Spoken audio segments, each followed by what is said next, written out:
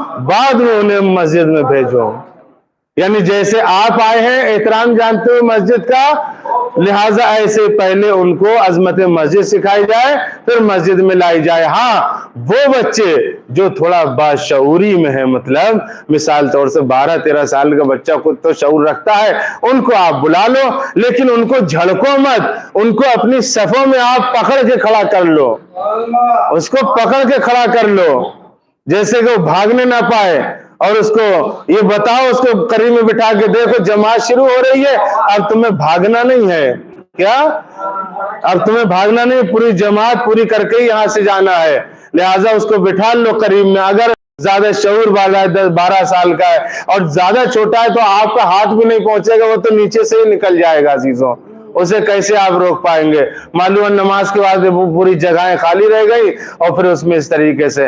اور سب سے اچھا طریقہ تو یہ ہے کہ ماں باپ خود اپنے بچوں کو اگر لے کے آ جائیں اپنے ساتھ میں تو سارے مسئلے ہی حل ہو جائیں گے۔ ایک صلوات پڑھیے اور محمد اور آل محمد پر۔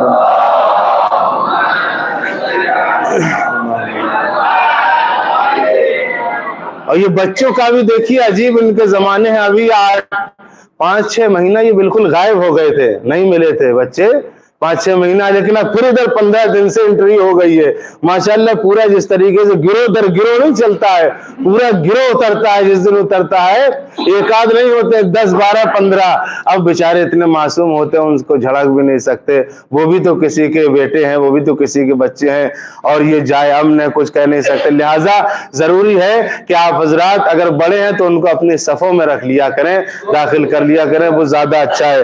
اور عزیزو اسی کے ساتھ ساتھ ہم دعا کرتے ہیں کہ پروردگار عالم ہماری عبادات کو قبول فرمائے اور ہر پریشانی اور مصیبت کو ہماری دور فرمائے۔ اے میرے اللہ تجھے واسطہ ہے محمد اور آل محمد علیہ السلام کا، حالات حاضرہ میں ہمارے شیعت کے خلاف بہت ساری آوازیں اٹھ رہی ہیں، پروردگار ان ظالموں کا خاتمہ فرما دے اور تشیع کی حفاظت فرما، پروردگار انقلاب امام خمینی کی حفاظت فرما، امام کے ظہور میں تعجیل فرما، ہم کو امام کے چاہنے والوں میں شمار فرما۔ وآخر دعوانا الحمد